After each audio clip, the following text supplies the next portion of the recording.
So I wanted to make a video about nerves going into competition. Being an MMA and Jiu-Jitsu coach, this is one of the number one things that I'm constantly being asked by people.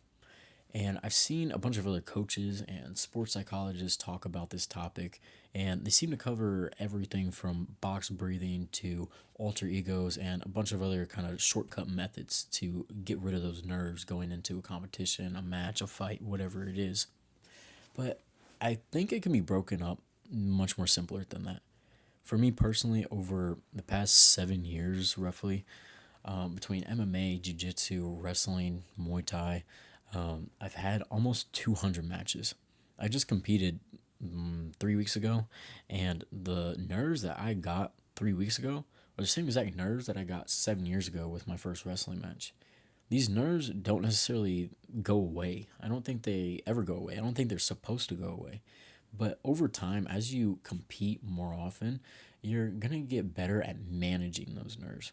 And I wanted to share a Bible verse, and don't leave, because I think, regardless of what you believe in, this verse is going to really help you going into your next competition.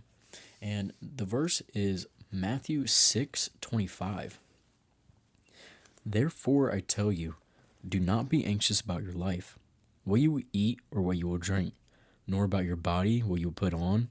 Is not life more than food, and the body more than clothing? Look at the birds of the air. They neither sow, nor reap, nor gather into barns, and yet your heavenly Father feeds them. Are you not of more value than they? And which of you, by being anxious, can add a single hour to his span of life? And man, I read this verse 3 weeks ago, right before I walked onto the mat. I was looking at my phone and reading this verse because whenever I was driving, a video popped up and it was this verse, and I was on my way to the competition. I was super nervous, and as soon as I heard this verse, it just everything seemed to ease. It really kept me grounded going into this competition.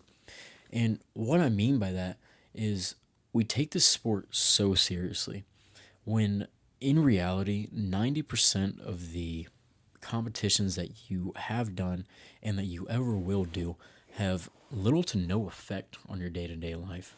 All right. Fighters don't like to hear this, but the sport is a game, right? Nothing really changes. Your family, your friends, they're not really going to look at you different, at least not significantly enough to make an actual impact on your relationship. You might, if you win, you might get oh, good job, I'm proud of you. If you lose, you'll get them next time. You did great. I'm proud of you. But nobody really cares.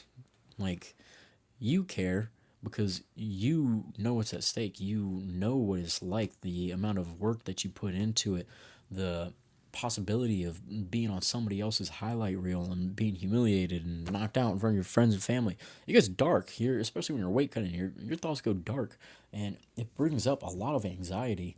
And I think it's just super important to remember that at the end of the day, when this is all said and done, people aren't going to remember your fights. Like, they might remember a cool fight that you had or a cool technique that you hit in a tournament or something.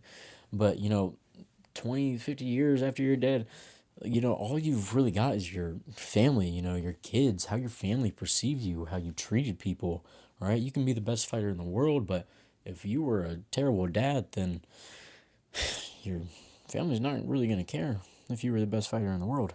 So I think it's just, especially going into a competition, it's just really important to ground yourself, remind yourself that this sport is a game.